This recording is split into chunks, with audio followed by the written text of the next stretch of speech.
Nah, kita ini sering hancur, lebur karena perilaku kita sendiri. Disangkanya musuh kita adalah orang lain, dan orang lain dianggap bahaya, padahal tidak ada yang berbahaya di luar dirimu kecuali dirimu sendiri. Laqad khalaqnal insana fi kabad. Sesungguhnya kami telah menciptakan manusia berada dalam susah payah. Manusia itu begitu. Siapa manusia yang susah payah? Nih saya kasih tahu, manusia yang belum pernah menemukan kotaknya sampai kapanpun susah payah. Dari kampungmu. Jadi untuk keluar dari kampung, dari kegelapan, kebodohan, keegoan, diri palsu,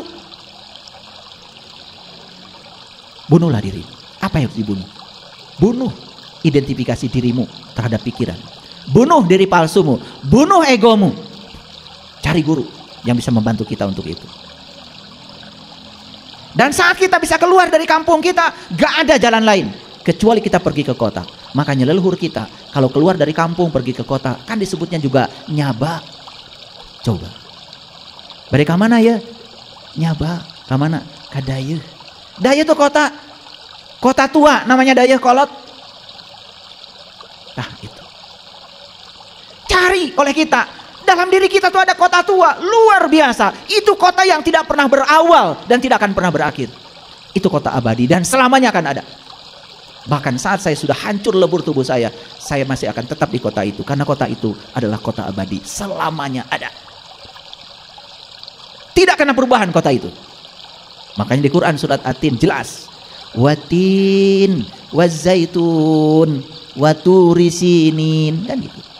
Demi tin itu apa? Tin itu adalah lokus pada diri kita, singgasana Allah pada diri kita. Sering disebut sebagai kolbu. Makanya buah tin warnanya merah, putih, betul? Banyak cahaya. Pernah lihat buah tin? Persis buah delima, warna-warni. Jadi leluhur kita itu menyebut buah itu tin, itu ada pengalaman spiritualnya. Ada pengalaman spiritual yang mendasari dia. Oh, buah ini persis seperti yang saya saksikan dalam diri saya. Maka diberi nama tin. Di mana sih watin itu? Watin wazaitun. Ternyata tin itu adanya dalam zaitun. Zaitun. La syarqiyah wala gorbiyah. Zaitun itu bukan dari timur, bukan dari barat. Berarti dari dirimu sendiri. Apa sih zaitun? Nih zaitun ini. Kendaraan terhebat yang disediakan semesta buat mengantarkan jiwa kepada Allah. Ini zaitun. Watur di sini. Di situ kalau akan menemukan gunung. Gunung itu melambangkan puncak kesadaran. Sering disebut Sidratil Muntaha. Makanya Nabi Musa ketika minta melihat Tuhan, Tuhan pun bertajali di gunung. Bukan di gunung itu, bukan gunung Galunggung, gak nyambung. Tetapi bertajali di puncak kesadarannya. Sama seperti yang dalam Nabi Muhammad. Walaqad ra'ahu nazlatan ukhra inda Sidratil Muntaha, indaha jannatul ma'wa, id yaghsha sidrati ma yaghsha. Nabi Muhammad juga menyaksikan pemandangan indah di gunungnya, di puncak kesadaran. Ini nggak bisa diceritakan, harus kalian alami sendiri. Kalau tidak mengalami nggak nyambung. Awas, apa yang saya sampaikan disampaikan lagi, kalau belum mengalami kena lagi kaburo maktan tadi, nggak ridho Allah. Jangan sok-sokan, baru ngaji sebentar besok udah buka pondok pesantren. Iqra 1 sampai 6 aja belum selesai udah bikin rumah tahfiz. Yang benar aja. Ayo lakukan perubahan dari sini. Paham? Lanjut dulu. Watin wazaitun watu risinin. Di situ kau harus menemukan gunung. Wahadal baladil amin. Ternyata di situ kau akan menemukan kota yang aman. Gak ada di dunia kota aman. Di mana? Gak ada. Di bumi ini gak ada kota yang aman. Pencurian tetap ada, kejahatan tetap ada. Di mana coba? Tunjukkan sama saya.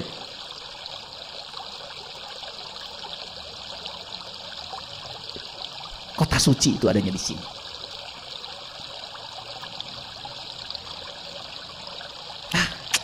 Kalau kalian udah bisa memasuki kota itu, setiap ruang dan waktu, setiap saat, kalian menemukan kemuliaan di dalam. Dan siapa yang menemukan kemuliaan di dalam, semua yang di luar itu mulia. Siapa yang menemukan kesucian di dalam, semua yang di luar itu suci. Tidak ada benar salah, tidak ada baik buruk. Dia bisa menerima semua hal apa adanya. Keren gak? Keren. Lanjut. Laqad khalaqnal insana fi ahsani taqwim. Sungguh aku telah menciptakan insan dalam wujud yang sempurna. Jadi tubuh kita ini sangat sempurna. Untuk apa? Untuk menemukan kota dalam diri kita. Untuk menemukan kota yang aman. Itu kesempurnaannya manusia. Summa radadnahu asfala safilin. Tapi siapa yang mengaku dirinya manusia, tapi tidak menemukan kota dalam dirinya, jadi aspal. Tahu aspal? Paling rendah derajatnya. Setelah diambil Pertamax turbonya, diambil Pertamaxnya, diambil Pertalite-nya, sisanya aspal. Nasibnya diinjek. Kepanasan, itu aspal. Jadi kalau sekarang kita menderita, maaf, ini susah. Jangan-jangan kita tidak mengangkat derajat kita sendiri. Kita telah memantaskan diri kita menjadi aspal. Makanya ada kekecualian. Ada kekecualian. Walak apa? Tsumma radadnahu asfala safilin illal ladzina amanu. Satu yang iman. Bukan yang aku beriman loh, yang iman. Ciri orang beriman itu sederhana di Quran. Ciri orang beriman itu ingat kepada Tuhannya, karena dia sudah tahu dan kenal pada Tuhan. Illal ladzina amanu wa amilus sholihat. Dan dia menjalankan amal soleh. Falahum ajrun. Bagi dia ada ajrun. Ajrun itu adalah zat. Zarah. Maka bagi dia ada Allah. Bukan namanya, bukan af'alnya, bukan sifatnya, tapi Allahnya. Goiru mamnun, abadi. Makanya Allah bersumpah di ayat ini, la uqsimu bihadzal balad. Aku benar-benar bersumpah dengan kota ini. Kenapa Allah bersumpah dengan kota? Apa pentingnya kota ini? Saking pentingnya. Lanjut. Wa anta hillun bihadzal balad. Dan kamu bertempat di kota ini. Siapa kamu? Siapa kamu? Yang sudah menemukan kotanya. Dia akan bertempat di kota itu. Maaf ya, yang belum menemukan, selamat tinggal di kampung poek.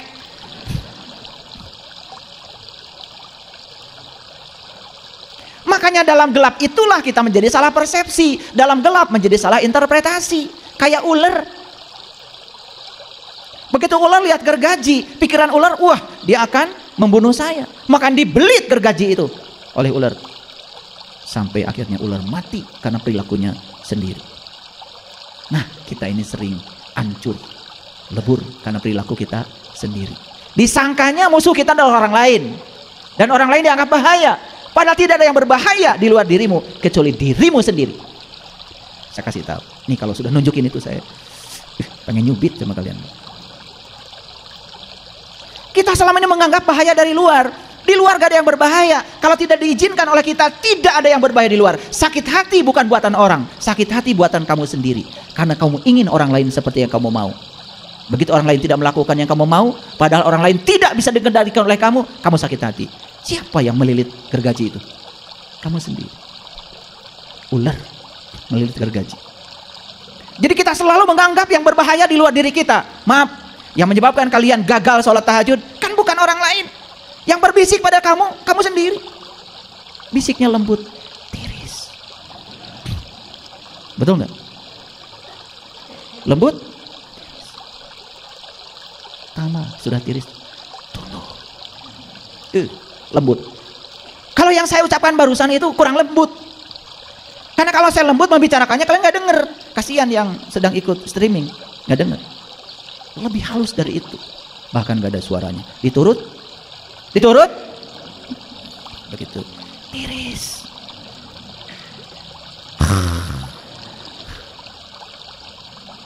Siapa coba yang jahat pada kita? Ya dirimu sendiri. Dan kita selalu mengarahkan seakan-akan orang lain jahat pada kita. Sampai rumah pun dibenteng karena takut. Orang yang rumah dibenteng itu orang yang kurang cinta kasih. Pagarnya jadi kunci gembok, segede alaihim. Kalau dia punya cinta kasih akan menjaga dia. Kalau di situ setiap orang yang lapar dibagi, orang yang lapar itu akan menjaga dengan cinta kasih kita. Nggak usah takut. Orang yang takut itu karena dia tidak punya kebaikan pada lingkungannya. Sehingga takut dirampok. Ya, karena pelit. Ada di sini juga. Cuman sebagian besar aja. Ayo lihat ayat ini. La uqsimu bihadzal balad. Aku benar-benar bersumpah dengan kota ini. Wa anta hillun bihadzal balad. Dan kamu bertempat tinggal di kota ini. Siapa yang bertempat tinggal di kota itu? Yang sudah tahu cara mencapai kota itu. Tempat tinggalnya di situ. Wajahnya percaya. Sumringah. Banyak duit juga bahagia aja kelihatannya. Ya. Nah, lihat ayat berikutnya. Wa walidin wa mawalad. Dan demi bapak dan anaknya. Ini kalau dipahami secara syar'i, pusing ayat ini. Baru aja cerita kota. Cerita tempat tinggal kita di kota itu. Tiba-tiba dan demi bapak dan anaknya, kan pusing. Seperti ada loncatan. Tapi kalau dalam bahasa rasa, bahasa spiritual, gak ada loncatan. Siapa bapak, siapa anak? Maaf. Bukankah diri kita ini adalah ruhku yang Allah tiupkan ke dalam diri kita? Allah berfirman, fa iza sawaituhu wa nafakhtu fihi min ruhi. Dan ketika aku sudah sempurna menciptakan tubuhmu, aku tiupkan ruhku. Dan ruh itu adalah bagian dari dirinya Allah yang dipinjamkan menjadi pinjaman kehidupan kepada kita. Jadi yang meniupkan itu adalah bapak dan yang ditiupkan adalah anak. Kalau sudah ketemu kota itu, anak dan bapak tak terpisah lagi. Karena anak sudah ketemu bapaknya. Paham? Sekarang mah kalian belum. Kan masih nyari. Di mana bapak saya? Kan begitu. Betul apa tidak? Istilah bapak dan anak itu bukan berarti bapak melahirkan seperti di bidan. Ini bahasa sastra. Ini bahasa Rob, bahasa Tuhan. Nyambung sekarang. Coba, ada hubungan nggak dengan kota tadi? Jadi kalau kita sudah sampai di kota itu, ibarat tetes air sudah sampai di samudra. Nah, tetes air itu kan masih di perjalanan, Isra masih di sungai. Begitu sampai di samudra, bukan tetes air, tapi dia menjadi lautan yang gagah. Begitu tetes sampai di samudranya, dia menjadi samudra. Jadi begitu percikan cahaya ilahi sampai di kota itu, dia bukan lagi percikan cahaya, dia sudah menjadi kota itu sendiri. Ketemu nggak anak dan bapaknya? Manunggal kan anak dan kotanya? Itu tauhid itu. Kalau sudah masuk ke situ baru berlaku yang namanya hukum sibghatallah. Baru dia akan dicelup dengan celupan Allah. Makanya orang yang sudah sampai di situ welasan, asihan. Duitnya banyak tapi untuk orang banyak. Rezekinya banyak untuk orang banyak. Bukan memikirkan dirinya sendiri. Ada tuh orang sampai mati itu hartanya tidak dinikmati. Ada. Bukan yang di sini, bukan. Yang di sini mah nggak beda. Ngerti? Wa walidin wa mawalad. Perhatikan kata-kata saya, perhatikan. Ini intuisi yang sedang berjalan. Makanya maaf, saya bukan mau memamerkan diri saya. Setiap kali saya mau kajian, saya minta restu dulu. Saya hubungkan diri saya dengan intuisi saya. Karena saya punya 5 tubuh. Pertama tubuh spiritual, 2 tubuh intuisi, 3 tubuh mental, 4 tubuh energi, yang kelima adalah tubuh fisik. Dan kalau saya sedang begini, 5 tubuh ini gumulung manunggal menjadi satu. Mohon izin, saya bukan. Jadi, kalau kita udah menghubungkan dengan kecerdasan yang tanpa batas, subhanallah. Al-Quran ini, satu ayat pun kalau dibedah itu nggak selesai-selesai. 5-10 jam nggak akan selesai. Tapi karena kita terbatas waktu, ya, maka saya bahas kulit luarnya aja dulu, ya. Semoga ini aja bermanfaat. Paham? Lanjut. Laqad khalaqnal insana fi kabad. Sesungguhnya kami telah menciptakan manusia berada dalam susah payah. Manusia itu begitu. Siapa manusia yang susah payah? Ini saya kasih tahu. Manusia yang belum pernah menemukan kotaknya, sampai kapanpun susah payah. Nete semplek, lincak, semplak, itu bahasa Inggris. Serba salah. Sholat amat ke sholat komo. Itu.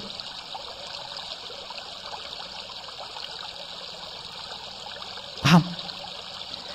Jadi ayat ini cerita siapa? Siapapun yang belum menemukan kota dalam dirinya, belum menemukan pusat semesta dalam dirinya. Nih kata Allah, laqad khalaqnal insan fi kabad. Manusia itu susah payah. Cari uang susah payah. Belajar ilmu susah payah. Makanya leluhur kita mengatakan, kita itu puncak spiritualnya harus menjadi seperti bayi. Dan bayi itu apa? Bayi itu banyak berkah. Coba bayi itu nangis aja serumah orang datang. Sekarang kalian nangis, siapa yang datang? Nyebelin, nggak lucu. Jadi menjadi bayi itu lucu, ya. Nangis kasih susu, nangis ganti baju, betul nggak? Coba bayi. Arti menjadi bayi itu artinya bukan suci kembali, tetapi berkah semesta datang tanpa upaya. Saya harus buktikan ya sama kalian. Kalau sudah di titik itu, aduh, percikan cahaya sudah menyatu dengan asalnya. Tidak ada yang tidak bisa kita lakukan kalau kita mau. Tetapi orang yang susah sampai di situ justru bebas dari keinginan. Ya, bebas. Sudah nggak pengen apa-apa. Hasbi Allah. Makanya ilmu ini tidak diberikan pada orang yang masih serakah. Ya. Jadi kalau datang ke saya kemudian saya usir, kamu belum, masih serakah itu artinya. Jangan tanya saya, tanyanya dari kalian sendiri. Karena ilmu agung ini tidak akan diberikan pada orang yang serakah. Apalagi yang masih ngatur-ngatur Allah supaya ngikutin keinginan dia. Nggak bisa. Ini ilmu buat mereka yang sudah selesai dari segala keinginan. Tapi justru ketika kita selesai dari segala keinginan, berserah diri kepada Allah, percaya kalau Allah akan ngasih yang terbaik. Di situ seperti bayi, semua berkah datang. Ini ngerti maksud saya? Makanya saya bilang di awal tadi, ini ilmu tingkat tinggi nih, tingkat tinggi ya. Ini tingkat tinggi. Oleh karena itu, saking tingkat tingginya, gak usah bayar.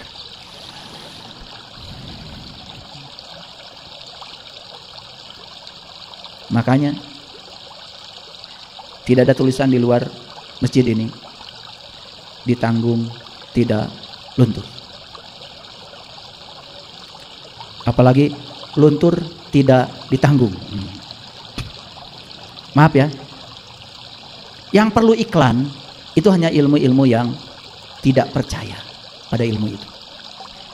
Ilmu sejati nggak perlu iklan. Ada yang dapat undangan dari saya? Emang gue pikirin, mau datang boleh, nggak juga nggak apa-apa. Ya, karena memecahkan telur dari luar jadi telur dadar, memecahkan telur dari dalam jadi kehidupan. Jadi kalau mau berubah, berubah dari dalam. Gerakan dari dalam itu jauh lebih keren daripada digerakkan dari luar. Paham? Oke. Sampai mana? Susah payah. Nih, kenapa saya susah payah? Sederhana jawabannya. Tara nyaba ke kota. Kurang gaul. Itu aja. Paham ya? Tidak pernah bepergian ke kota. Makanya berpergian ke kota namanya nyaba. Nyaba itu ada ayatnya loh. Ada suratnya namanya surat Saba. Surat Saba itu perjalanan ke kota. Lanjut. Ayah sabu Allah ya yaqdiru alaihi ahada. Apakah manusia itu menyangka bahwa sekali-kali tiada yang menguasai dirinya? Perhatikan kata-kata saya. Ketika kita turun tangan, Allah angkat tangan. Tapi ketika kita angkat tangan, Allah turun tangan. Jadi kalau Allah ingin turun tangan, ya angkat tangan. Harus sadar dalam diri kita ada yang lebih berkuasa. Siapa dia yang menciptakan kita? Kita hidup di semesta ini bukan untuk tujuan kita. Kita ada di sini untuk tujuan Allah. Ngiringan we ka Allah. Kalian mah kumaha atuh? Allah tadi paksa we supaya ngkulin kahayang maneh. Allah tadi atur-atur terus kan Allah bingung. Yang Tuhan siapa? Lu apa gue? Kata Allah. Ya Allah. Makanya di rumah kalian itu buku agama yang ada cuman kumpulan doa-doa mustajab aja. Gak ada yang lain. Biar Allah bisa diatur. Dan kalau sudah bisa diatur, wah bangga cerita di mana Allah sama saya. Nurut. Asa soleh ya kalau ngomong gitu. Betul nggak? Subhanallah. Dan kalau yang diajak bicara sama-sama begitu frekuensinya, kumaha atuh carana? Tiap malam Jumat. Naon? Orang we. Ayah sabu Allah yaqdiru alaihi hada. Yaqulu ahlaktu malan lubada. Apakah manusia menyangka bahwa sekali-kali tidak ada yang berkuasa atas dirinya? Yuk, kalau kita sadar, saya ciptaan Allah, saya ada di dunia untuk menyenangkan Allah, untuk tujuan Allah. Saya ada di dunia harus menjadi kepanjangan tangan Allah, menyampaikan cinta kasih Allah pada semua makhluk. Kalau kita begitu, kita kerja nggak cari uang lagi. Tapi saya bekerja karena saya diperankan oleh Allah untuk menyampaikan cinta kasih Allah kepada orang yang perlu pelayanan. Uang datang? Uang datang? Datang melampaui yang dipikirkan. Jadi baik lagi. Tapi setiap kita melakukan kebaikan dikaitkan dengan berapa yang kita dapat, percaya sama saya, kita hanya akan mendapat yang kita pikirkan. Like attracts like. Ini saya menggunakan bahasa akademik ya, tapi bahasa akademik tingkat TK sebetulnya ini. Tingkat TK. Tahu TK? Taman kawak-kawak. Ini kawak semua, ya udah kawakan.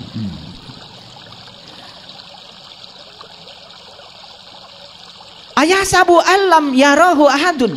Apakah dia menyangka bahwa tiada yang melihatnya? Oke, lanjut. Lalu apa kaitannya nih surat Al-Balad dengan kajian kita hari ini? Lihat selanjutnya. Ini ayat 8 sampai 13. Alam naj'al lahu ainain. Bukankah kami telah memberikan kepadanya 2 buah penglihatan? Yuk, lihat saya semua. Bukan 2 mata.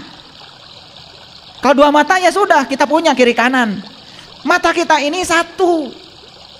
Ini untuk melihat yang lahir. Makanya kalau mata ini yang terbuka, cuman melihat yang lahir.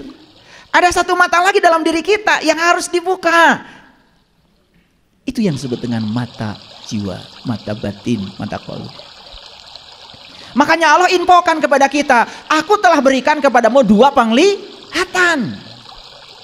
Penglihatan lahir, penglihatan batin. Clear? Nih saya kasih tahu, siapapun yang hari ini hanya melihat dengan penglihatan lahir akan tertipu oleh bungkus, disangka kongguan padahal ranginang. Betul gak? Makanya kita meributkan Dajjal. Dajjal si mata 1, Dajjal si mata 1. Ari maneh keheula. Jadi si mata 1 itu artinya dia melihat semesta ini cuma dengan mata lahir. Siapapun yang melihat dunia dengan mata lahir, nah eta Dajjal. Kartos. Makanya kalau kita melihat dengan mata lahir, kita jadi bohong karena kita tertipu oleh bungkusan. Makanya Dajjal itu disebut pembohong. Kita pusing selama ini belajar Dajjal. Akan lahir di mana, pusing. Padahal eta di babawa. Saiman deh. Paham ya?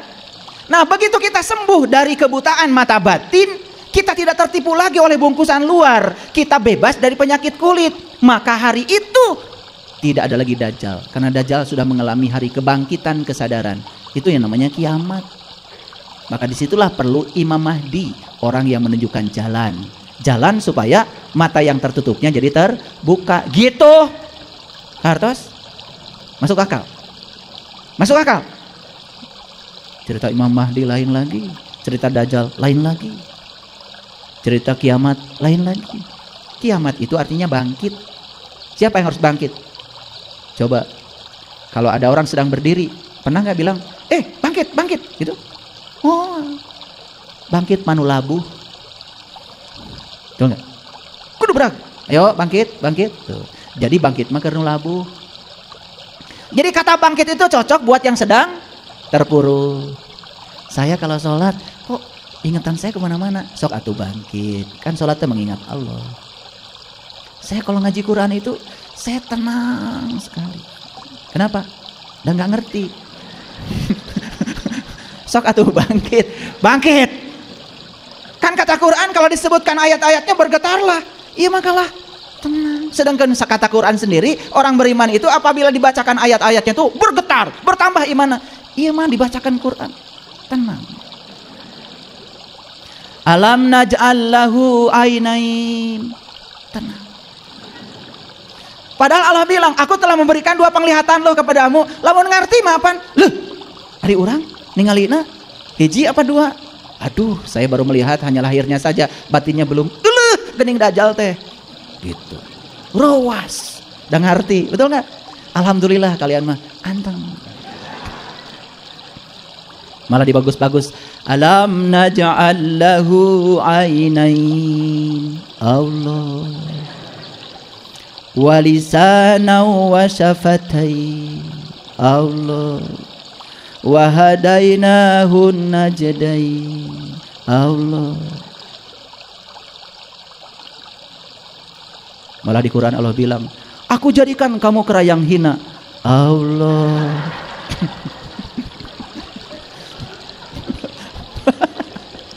Ada itu ayatnya di surat Al-Baqarah ayat 65 ya.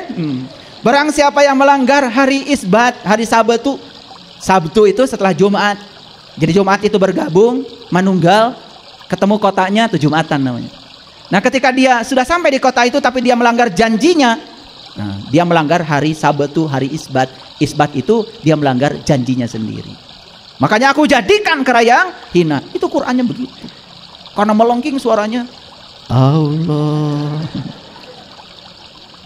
Ya kalau itu memang lucu ya. Makanya benar ya, dunia itu laibun walahun. Lahawa. Jadi lawakan. Jadi lawak itu dari bahasa Arab, dari lahawa, lawak. Memang dunia ini penuh dengan kelucuan, ya toh? Aku jadikan kamu yang hina, kera yang hina. Allah. Luar biasa. Saya kalau baca Quran, ini jantung itu duk. Aduh, kalau baca Quran. Apalagi kalau baca surat Al-Waqiah. Falaula idza balagatil hulqum wa antum hina idzin tanzurun wa nahnu aqrabu ilai minkum walakin la tubsirun. Ketika nyawa sampai di kerongkongan, saat itu kamu harus melihat. Aku lebih dekat kepada kamu. Tapi mengapa kamu saat itu tidak melihat? Wah, saya nggak bisa tidurnya 3 bulan. Wah, di sini bergejolak. Nanti kalau saya mati, saya melihat atau tidak melihat? Kalau saya harus melihat, apa yang harus saya lihat? Dengan mata mana saya harus melihat? Kepada siapa harus berguru supaya saya bisa melihat? Dan kalau saya mati tidak melihat, apa jadinya dengan nasib saya di kematian itu? Wah, bergetar tuh saya. Itu cuma baca ayat itu aja. Coba kalau yang nggak ngerti. Falaula idza balagatil hulqum Allah wa antum hina idzin tanzurun Allah wa nahnu aqrabu ilai minkum Allah walakin la tubsirun Allah. Beres nggak? Tenang. Luar biasa. Yuk lihat saya sekarang. Alam naj'al lahu ainain. Ngerti sekarang? Kamu diberikan 2 penglihatan loh, kata Allah. Itu dijelaskan dalam Quran surat Al-Isra ayat 72. Barang siapa yang buta di dunia, mata kolbunya, maka di akhirat dia akan lebih buta dan jalannya jadi sesat. Wa man kana fi hadhihi a'ma wa huwa fil akhirati a'ma wa adallu sabila. Jelas sekali. Ayat itu mendukung ayat ini bahwa kita diberi 2 penglihatan. Walisanan wa syafatain. Yuk lihat saya. Saya punya 2 bibir. Bibir atas, bibir bawah. Dan saya punya 1 lidah. Bibir atas, bibir bawah bukan salah benar. Bibir atas dan bibir bawah bukan baik buruk. Tapi bibir atas dan bibir bawah ini menari dari tadi, yang menyebabkan saya bisa mengeluarkan suara yang dimengerti oleh kalian. Coba saya tidak punya bibir atas.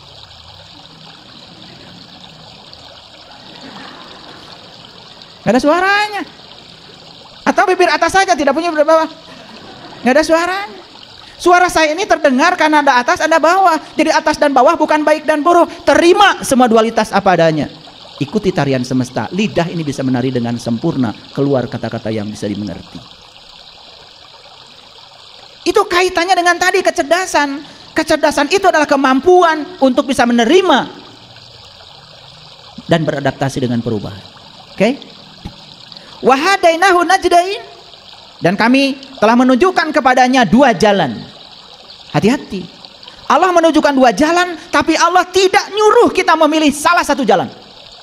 Malah Allah menawarkan jalan yang berbeda. Allah mengatakan, "Fala aqtahamal aqabah." Tidakkah engkau menempuh jalan mendaki? Wa ma adraka mal aqabah. Tahukah apa jalan mendaki itu? Fakkur raqabah. Bebaskan kamu dari perbudakan. Ada 2 jalan, tetapi tidak disuruh mengambil salah satu jalan. Malah disuruh mencoba jalan mendaki. Lihat saya semua. Mendaki kemana? Ke gunung, ke atas. Cocok dengan ayat tadi. Betul? demi tin, demi zaitun. Di sini ada kota yang aman. Di